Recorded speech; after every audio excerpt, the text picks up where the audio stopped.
Hello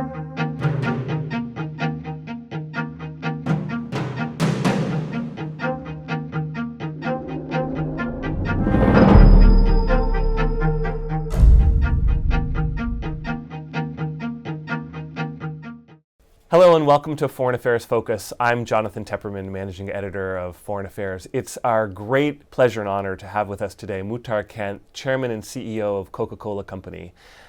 Mr. Kent, thank you so much for joining us. Thank you, You've recently become a passionate advocate for immigration reform. Tell me how you got involved in this issue. I got involved because I think we need it, and I think it's a tremendous opportunity for our country to create a reform, to go on the path of a reform, and just a low-hanging fruit.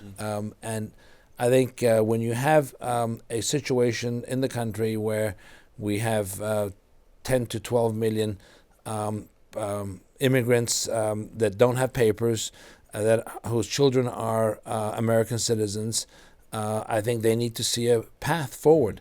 When you have and our immigration policy dates back from the 19th century, it's a quota system, and I think it's time to bring it into a 21st century policy for the benefit of the country and for the benefit of the next increment of time here in our country. And finally, we educate students from all around the world, and then we send them back home. And I think we can convert this education into IP for ourselves, and we can convert, if we reform immigration, we can also convert that into IP.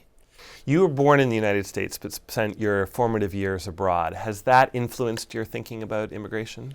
I think I'd say that that's influenced my thinking on the benefit of diversity, benefit of a diverse and young and dynamic population, which actually the U.S. has. And I do feverishly believe that the best ideas and the best programs come out of diverse thinking, diverse cultures. And I think that is why reform on immigration is so important, to continue that tradition, because we're a country of immigrants, and if you think that half of the Fortune 500 companies were set up by immigrants, I think that says it all. Tell me about how your work at Coca-Cola informs your views of immigration. Is this the lack of reform something that you all at Coke feel particularly sharply? I think we feel sharply, and I feel passionately about this because I think it's the right thing to do. I think it's time to convert this old system that was right at that time when it was created through a quota system to actually bring it into the 21st century needs. I also am a big believer that we need to strengthen our borders. We need to ensure that we minimize illegal immigration. But I think it is clearly an opportunity to be able to bring in more educated immigrants into the United States, who now are turned back and go to Canada instead. So tell me specifically what kind of reforms you're looking for. Number one, a path to citizenship for the people that currently are without documents in the country. Secondly, strengthening of our borders. Thirdly, to change the quota system into one that will give precedent to those that bring a talent with them, education with them, PhDs and master degrees with them, that can actually start benefiting society and our country immediately. And also, finally, on the education front, ensuring that we can convert all the students that we educate here in our great universities into IP for the country, instead of sending them back saying they can't work here. Now, do you have the sense that Congress is finally starting to get the message?